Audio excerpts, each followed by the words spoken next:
과할 정도로 아마 이번에 다 틀릴 겁니다. 그래서 많은 책임을 라동영 씨한테 돌리려고 하겠죠. 그게 대한민국의 법조 카르텔이 지금 돌아가는 일종의 운영 방식입니다. 그런데 폭락 전에 주식을 처분한 김익래 전 다우큐움 그룹 회장이라든지 그다음에 이런 서울도시가스인지 무슨 그게 김 회장이라든지 이런 사람들 문제가 제대로 밝혀지겠느냐요. 그리고 최고가 이전에 이름들 주식을 대량으로 매매했던 회사 내부의 고위 임원들의 이런 문제가 밝혀지겠냐 이야기죠. 미래 일이기 때문에 예단할 수는 없지만 낙관할 수가 없는 겁니다. 라덕령에 투자한 50여 명 김익래 김영민 철저히 조사해라 검찰에 요구한 겁니다. 검찰 라덕령 이러면 이번 주 소환 라덕령 김익래도 수사해라. 라덕령 다움큐움 회장이 주가 폭락 핵심이다. 우리는 지금 예단할 수는 없습니다. 검찰 수사가 나와야 되지만 그러나 검찰 수사를 어떻게 믿겠냐 이야기죠. 대한민국 이런 법조인들이 어떻게 하는지를 우리가 다 봤지 않습니까 지금. 검찰은 선택적 수사에 익숙한 것이고 라동령을 이런 불러가 조지면 뭡니까 라동령이 다 불 거고 그러면 김익래를 이런 불러가지고 뭡니까 김익래를 조지겠냐 이야기죠. 그래서 이런 기원전 사색의 소피스트들이 목소리 높이 외쳤던 것처럼 정의랑 강자의 이익이다 이렇게 보는 겁니다. 선거 조작이 발생했지만 뭐죠? 필요에 따랐으면 깔아뭉개지 않습니까? 꼭 같은 일인 겁니다. 정의란 것은 권력을 가진 사람의 이익이다 이렇게 보는 겁니다. 그게 안타깝게 생각하는 겁니다. 두 사람 다 문제가 있겠지만 이 사람은 완전히 다 틀리겠죠. 가진 게 이제 없으니까.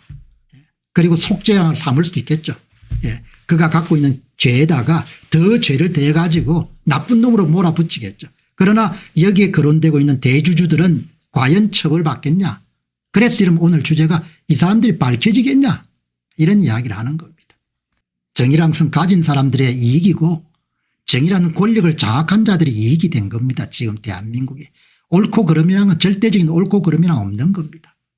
그냥 갖고 있는 사람들이 다 요리조리 다 하는 겁니다. 선거가 조작이 돼서 엉망진창이 되더라도 가진 사람들은 뭐가 문제겠습니까? 또 권력 잡은 사람께 이러면 빌붙어가지고 살면 되는 거니까 그렇게 생각할 겁니다. 가장 애달픈 사람들은 서민 대중들이 애달픈 거죠. 그 사람들이 철두철미하게 뭡니까? 갈취의 대상이 되겠죠. 그렇게 여러분들 보는 겁니다. 그러니까 이 여러분들 밝혀지겠습니까? 이런 문제를 내가 왜 거론하는 거는 지금 이게 여러분들 2023년도 4월 5일 보궐선거 종합선거 결과지 않습니까? 여러분 이거 뭘 이야기하면 첫째 선거를 만지는 사람들은 원하는 대로 결과를 만들 수 있다 이야기죠. 선거를 만질 필요가 없으면 전주 완산 9월 창녕 군수 구미 4선거구 창녕 1선거구처럼 전혀 손을 댈 필요가 없는 겁니다. 그러나 반드시 승리해야 되면은 울산 남구나 기초의원 선거까지 개입해 가지고 더불어민주당 후보를 승자로 만들어주고 맨 밑에 여러분들 울산 교육감 보궐선거에는 민주노총의 전폭적인 지지를 받는 천창수 후보를 뭡니까 당선시켜주고 그 사람들 각각 당선시켜주기 위해 가지고 국민의힘 후보가 이름 받은 100장당 15장을 훔치고 우파 교육감 후보 받은 이름 후보 가운데 100장당 35표를 훔치고 마음대로 만들 수 있는 겁니다.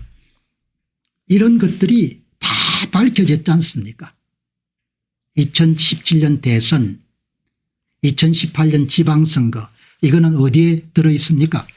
도둑놈들 선거 일본에 다 포함이 되어 있지 않습니까? 윤석열 대통령이 당선된 여러분들 240만 표를 조작한 2022년 3구 대통령선 조작을 어떻게 했는지는 2권 3권의 이름 다 되어 있지 않습니까? 김남국이 어떻게 이런 부정선거를 가지고 사전투표 조작을 가지고 당선된지는 2020년 4.15 총선 도둑놈들 4권의 이름도 되어 있지 않습니까? 여러분들 7번째 같은 짓을 하는 겁니다.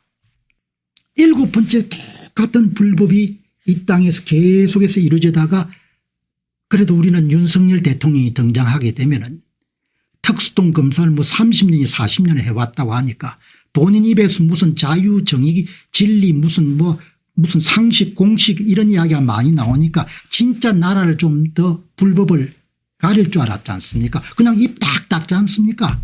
그냥 깔아뭉개지 않습니까? 그리고 이것만 하고 다니지 않습니까? 이것만. 그죠? 근데 이것만 하면 괜찮은데, 예? 이거 하고 다니는 사이에 두 번씩 윤석열이라는 사람 밑에서 이루어졌던 공직선거가 2022년 6월 1일 지방선거 조작했죠. 2023년 4월 5일 보궐선거 또 조작한 겁니다. 2023년 총선 어떻게 했습니까?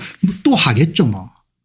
이거 하고 다니면 괜찮은데 이런 거 좀 하지 막아달라고 이렇게 우리가 예 그렇게 날밤을 새고 투표함을 지키고 저도 목소리 높여서 방송도 하고 그랬지 않습니까? 원래 안 믿었습니다. 원래 안 믿었기 때문에 예 저는 뭐 지지 선언을 하거나 그렇게 한 적은 한 번도 없죠. 원래 믿음이 안 가는 겁니다. 여러분들 이렇게 다 예? 그냥 세상에 낱낱이 뭡니까? 사전투표 조작을 구체적으로 어떻게 하는지가 다 밝혀진데도 윤석열 정부 하에서 두 번째 공직선거가 또 이렇게 조작이 된 겁니다. 그래서 이런 사건을 볼 때 이게 밝혀지겠냐 이런 생각이 드는 겁니다. 참 대한민국이 딱한 나라입니다.